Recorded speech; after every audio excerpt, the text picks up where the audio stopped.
Friends, இன்னைக்கு டே 5க்கான evening snack வந்து பாத்தீங்கன்னா ரொம்பவே சிம்பிளான பீட்ரூட் கார பணியாரம் தாங்க பண்ணிருந்தோம். சோ இதுக்கான ரெசிபி வந்து உங்களுக்கு நிறைய பேருக்கு தெரிஞ்சிருக்க வாய்ப்பு இருக்கு. இருந்தாலும் நான் பண்ண மெத்தட உங்க கூட ஷேர் பண்ணிக்கிறேன். சோ ஃபர்ஸ்ட் வந்து 3 சின்ன சைஸ் பீட்ரூட் எடுத்துட்டு நல்லா பீல் பண்ணி குட்டி குட்டியா கட் பண்ணிட்டு கிரைண்ட் பண்ணி வச்சுக்கோங்க. அண்ட் நெக்ஸ்ட் வந்து கடாயில எண்ணெய் சேர்த்துட்டு கடுகு, கடலைப்பருப்பு, நெக்ஸ்ட் ஒரே ஒரு பச்சை மிளகா, அதுக்கப்புறம் ஒரு வெங்காயம் குட்டி குட்டியா சாப் பண்ணது இது எல்லாமே வதங்கினதுக்கு அப்புறமா ஒரு கேரட் துருவி சேர்த்துக்கோங்க. ஓகேங்களா? சோ இது வந்து நல்லா ஒரு லைட்டா வதங்கினாலே போதும். இப்போ வந்து நம்ம மிக்சிங் பண்ண ஸ்டார்ட் பண்ணிடலாம். நமக்கு எவ்வளவு மாவு வந்து குழிப்பணியாரத்துக்கு தேவையோ அந்த மாவுல ஃபர்ஸ்ட் வந்து நம்ம கிரைண்ட் பண்ணி வச்சிருக்க பீட்ரூட் பேஸ்ட் சேர்த்துட்டு நல்லா மிக்ஸ் பண்ணிக்கோங்க. அடுத்ததான் நம்ம செஞ்சு வச்சிருக்க தாளிப்பையும் சேர்த்து அதையும் நல்லா மிக்ஸ் கொடுத்துக்கோங்க. கூட கொஞ்சம் லைட்டா உப்பு சேர்த்துக்கோங்க. ஓகேங்களா? சோ இப்போ நம்ம யூஸ்வலா குழிப்பணியாரம் ஊத்துற மாதிரி பணியார சட்டியை வச்சுட்டு எண்ணெய் தடவிட்டு பணியாரம் ஊத்துனதுக்கு அப்புறமா டபுள் சைடு நல்லா வேக வச்சு எடுத்துக்கோங்க.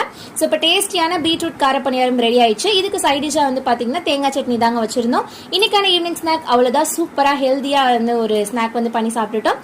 சோ பாய், அடுத்த வீடியோல பார்க்கலாம்.